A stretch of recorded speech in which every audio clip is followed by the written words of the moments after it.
आप बताओ, भारतीय जनता पार्टी की जब से सरकार बनी है, बड़े बड़े उद्योगपति बैंकों का पैसा लेकर के भाग गए कि नहीं भाग गए?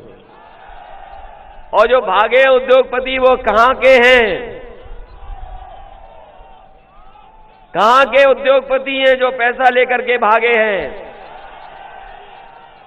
बताओ, इनको उत्तर प्रदेश से बचाओगे? उत्तर प्रदेश को बचाओगे कि नहीं बचाओगे? न केवल उत्तर प्रदेश को बचाओ, बल्कि अपने खेतों को भी बचाओ अन्ना जानवरों से। तार लग गए कि नहीं लग गए? तार लगाए किसानों ने रात भर जग करके।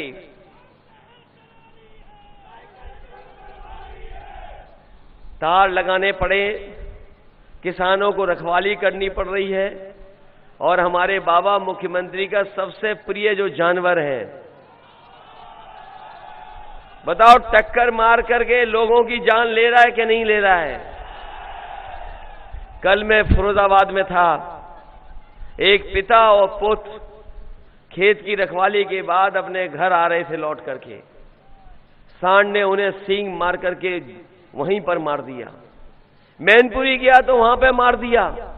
और जालौन, झांसी, कहीं पता कर लो और बड़े पैमाने पे उत्तर प्रदेश का हिसाब किताब लगा लो, न जाने कितने लोगों की जान जा चुकी है केवल सांड की ही वजह से और अन्ना जानवरों की वजह से। एक्सीडेंट होकर के न जाने कितनों की जान चली गई। न केवल ये सरकार गौशाला के नाम पर पैसा लूट रही है, गौशाला में भूखी हमारी गाय मां, बताओ भूखी है कि नहीं है? और हजारों करोड़ रुपया आया है, लेकिन वो रुपया पता नहीं कहां चला गया, न जाने कहां ले गए रुपया। ये पहले भारतीय जनता पार्टी के लोग चुनाव शुरू होते ही डोर टू डोर, अरे अभी मत नारे लगाओ, ये अभी मत लगाओ, ये वाले मत लगाओ, ये सब जानते हैं, कोई बड़ी बात नहीं है। याद कीजिए, याद कीजिए,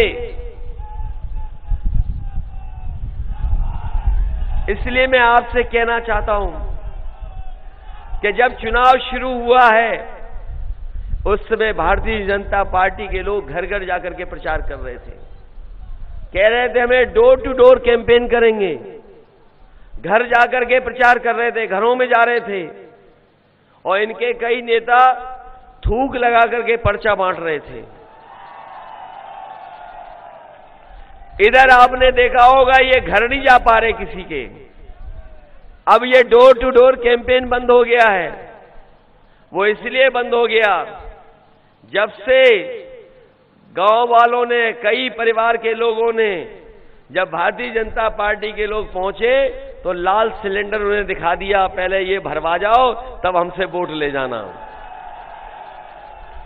बताओ, जब सिलेंडर दिया था आप लोगों को तब गैस की कीमत क्या थी और आज क्या है? जब डीजल बिक रहा था पहले, आज क्या है? पेट्रोल क्या था, क्या है? ये हमारे गरीबों की जेब से पैसा निकाल करके बड़े बड़े उद्योगपतियों की तिजोरी भरने का काम अगर कोई कर रहा है तो भारतीय जनता पार्टी के लोग कर रहे हैं। इनके भाषण सुने आपने?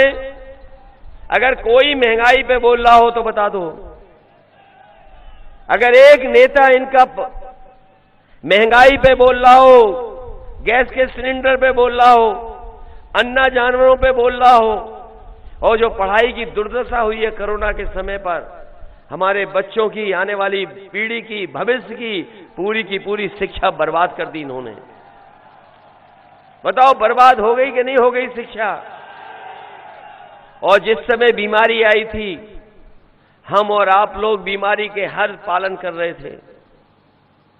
न ये सरकार दवाई दे पाई, न अस्पतालों में बिस्तर दे पाई, और न सांसों के लिए सबसे जरूरी चीज थी ऑक्सीजन। बताओ, ऑक्सीजन के सिलेंडर भी इन्हें दिला पाए गए। न जाने कितने लोगों की जान चली गई। अगर समय पर इलाज मिल जाता, समय पर दवाई मिल जाती तो न जाने कितने लोगों की जान बच जाती, लेकिन इस सरकार ने किसी भी गरीब की मदद नहीं की। और आपने देखा होगा सड़कों पर किस तरीके से लोग गुजरात से, महाराष्ट्र से, जो उत्तर प्रदेश के दूसरे हिस्से में रहते हैं, हमारे मजदूर भाई पैदल पैदल चल करके आए थे। कई लोग न जाने कितने दिन चले, चल चल करके अपने घर पहुंचे थे। यही झांसी का बॉर्डर बंद कर दिया था, लेकिन मजदूरों ने उस बॉर्डर को तोड़ करके निकलने का काम किया, लेकिन सरकार ने कोई इंतजाम नहीं किया। वो पैदल पैदल घर पहुंचे थे, नंगे पैर पहुंचे, अपना सब सामान लेकर के पहुंचे।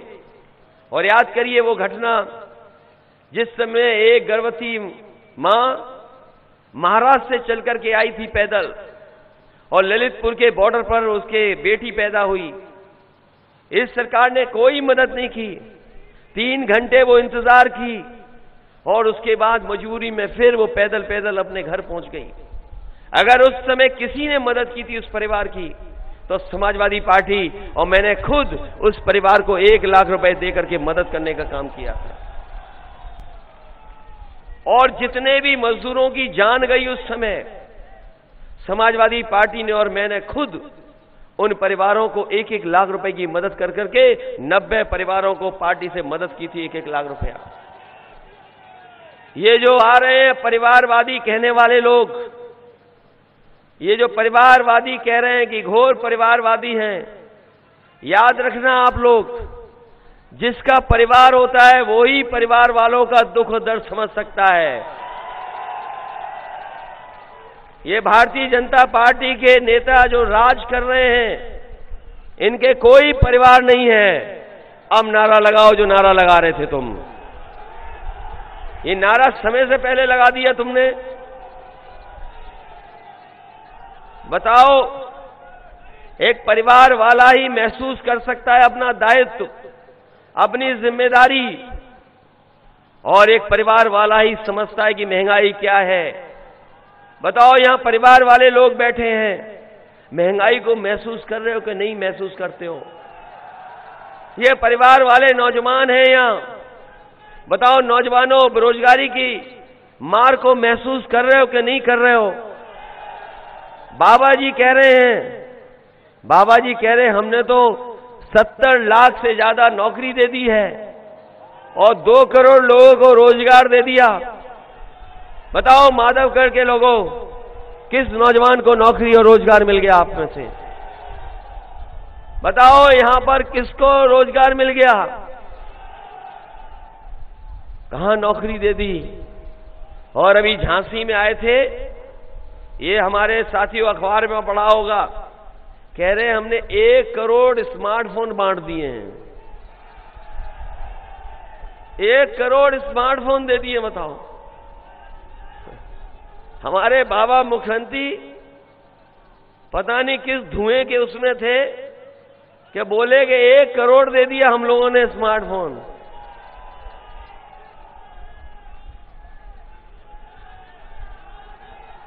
एक करोड़ स्मार्टफोन कहां मिल गया? बताओ माधवगढ़ के नौजवानों, किसको मिल गया आपको?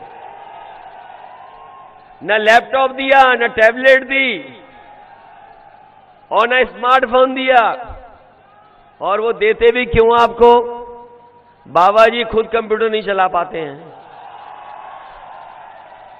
ये जो डिजिटल इंडिया का सपना दिखा रहे थे, ये भारत डिजिटल नहीं बन पाया, हमारा देश डिजिटल नहीं बन पाया।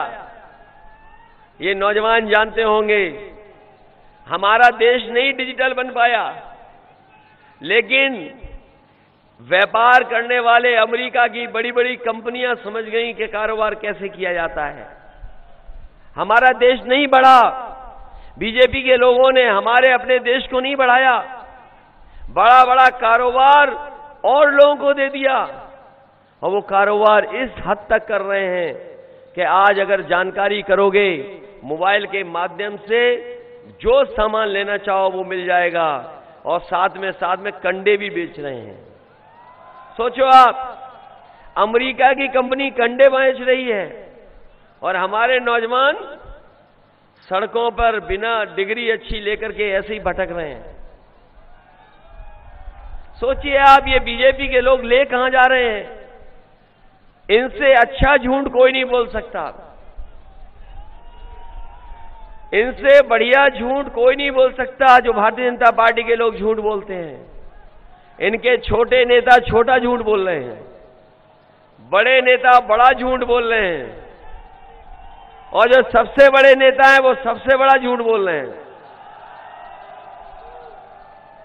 ये मानते हो कि नहीं मानते हो? फेंकू नहीं, झूठे हैं।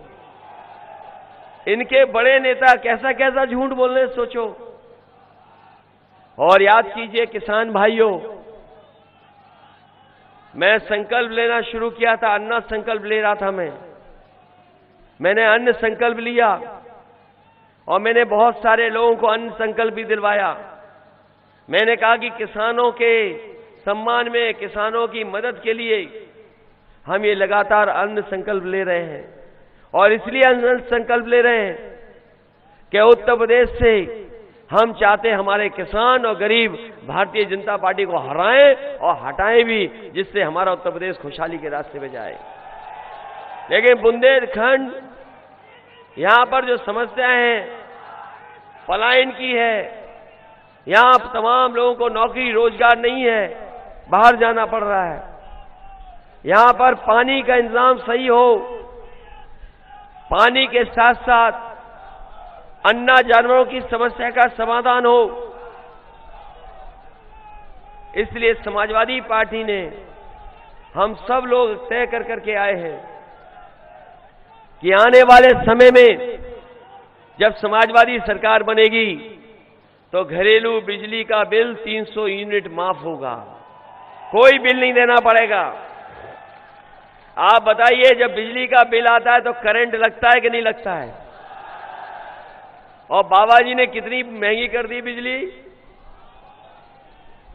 और किसान भाइयों, सिंचाई के लिए जो बिजली इस्तेमाल करोगे, सिंचाई के लिए एक भी पैसा नहीं लगेगा, सिंचाई भी माफ होगी आपकी। हमारे किसानों के लिए कोई लोन लेगा तो इंटरेस्ट फ्री लोन होगा, उनमें कोई भी इंटरेस्ट नहीं लगेगा किसानों को अगर वो किसान लोन लेते हैं। अभी तक समाजवादी पार्टी ने 500 रुपया महिलाओं को दिया था, पेंशन दिया था, और पेंशन 500 रुपए दे रहे थे। लेकिन आने वाले समय में समाजवादी पार्टी ने तय किया है, महंगाई बढ़ी है, इसलिए 500 रुपए पेंशन नहीं, 3 गुना कर करके 1500 रुपया और साल का 18,000 रुपया पेंशन देने का काम समाजवादी सरकार में होगा।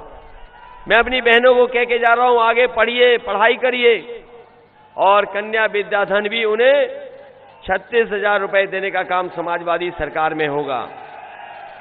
हमारे जो गरीब किसान हैं, जो हमारे किसान हैं जिन्हें खाद नहीं मिल पाई, इसलिए समाजवादी पार्टी ने तय किया है कि 2 बोरी डीएपी और 5 बोरी यूरिया उनको देने का काम समाजवादी सरकार में फ्री होगा, कोई पैसा नहीं लगेगा।